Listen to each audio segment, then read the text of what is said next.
get out with people and I'm like, see, this is nothing but good. It's like all icing, just pleasure of dealing with people. And it's nice to get the feedback that my presence is pleasant to others. How do I explain that? I can't quite describe what that is. I think it's just to do with that deep primal drive that we need a sense of belonging and security within the tribe because of the implications for survival. Yeah, I'm doing it right. That doesn't look right, but it is. Yeah, I think it has to do with the implications for survival. Like, we desire to be seen well and welcomed and feel secure and beneficial. Because I think even our sense of, like, the need we have for a role and identity and belonging, and there's even a need, the drive for service. What is that called? Contribution, drive for contribution.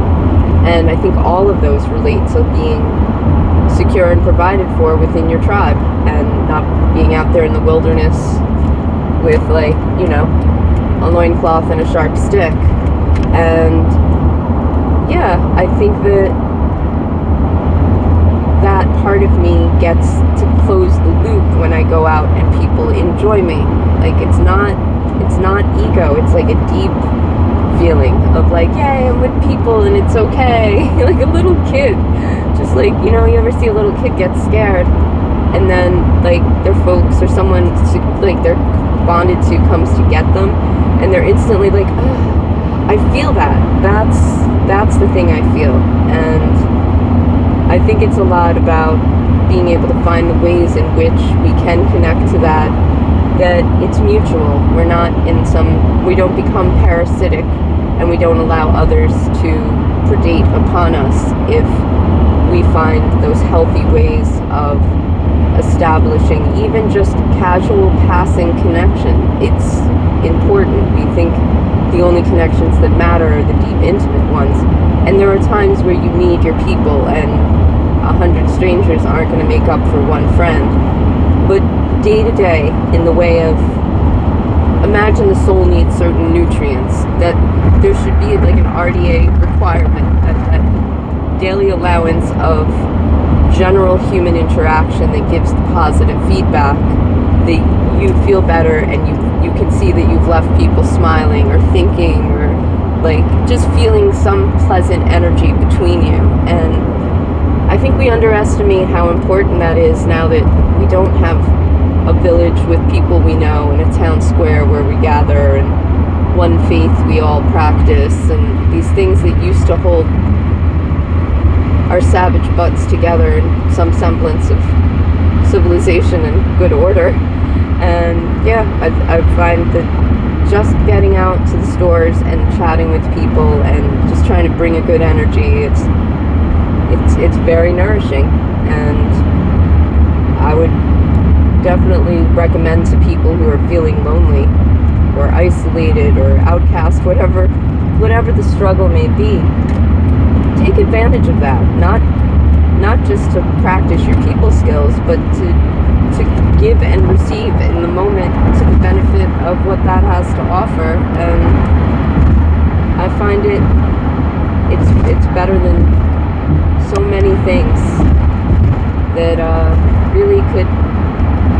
I'm thinking, you know, people drink or use other substances or medications or work out to the point that they're hurting themselves or work to the point they're hurting themselves or all these things, seek distractions, watch entertainment and, you know, play games and all the ways in which we try to cope with that. And like, what if you just get out and interact with the people who are all around you? We are in a giant sea of 8 billion people, and you can just start scanning and making eye contact and smiling and striking up conversation.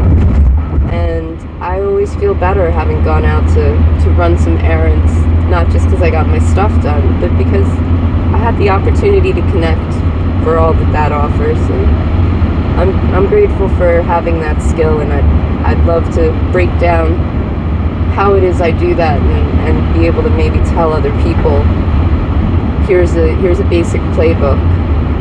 Because again, it's the nourishment of the soul that withers when we're sitting alone in front of screens. And yeah, I think we're starving socially and emotionally, and even mentally, because there's something about having to have a real live conversation with somebody. You got to stay sharp. You got to be listening and thinking and responding.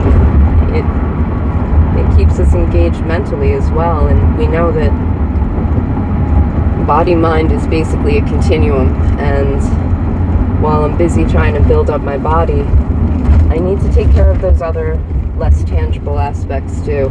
So I'm gonna keep getting my social supplementation and try to offer that to others as part of the total well-being package.